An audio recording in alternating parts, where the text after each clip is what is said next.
السلام عليكم ورحمة الله وبركاته. أهلا بكم. إن شاء الله هذه الحلقة هتكون بعنوان خطأ الترجمة في نص ما جئت لأنقض الناموس بل لأكمل.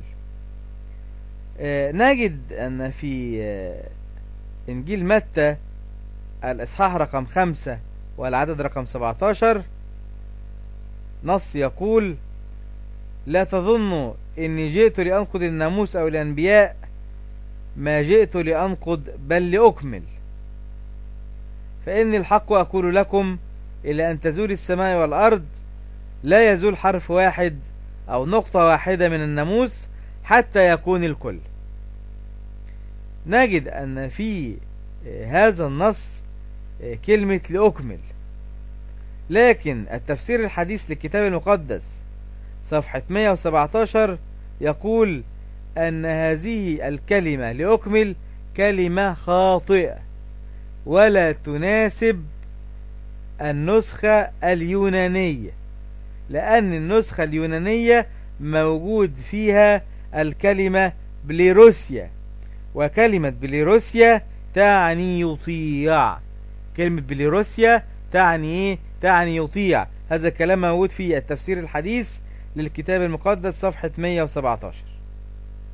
يبقى الترجمة ترجمة غلط، لأنها لا تناسب الترجمة اليونانية. وكل التراجم الموجودة الآن الإنجليزية والعربية المفروض إنها متاخدة أصلا منين؟ متاخدة من هذه الترجمة اليونانية. فمن أين أتى المترجمون بكلمة أكمل؟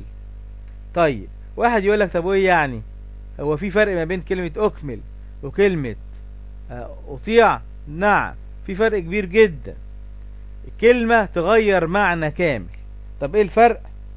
الفرق ان كلمة أكمل يعني واحد يقدر يكمل على التشريع، يعني يضع أحكام.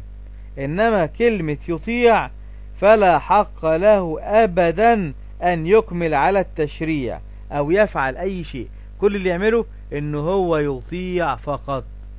كل اللي يعمله إنه هو يطيع بس، ملوش أي حق إنه هو يكمل على أي تشريع. يبقى نلاحظ إن الكلمة تفرق جدا جدا في الترجمة، وهو ده اللي احنا بنقوله، إن حصل تحريف في الكتاب المقدس نتيجة لأسباب كثيرة جدا، منها الترجمة الخاطئة. إن شاء الله نكون وضحنا الأمر. نستودعكم الله، نكمل الحلقة القادمة، والسلام عليكم ورحمة الله وبركاته.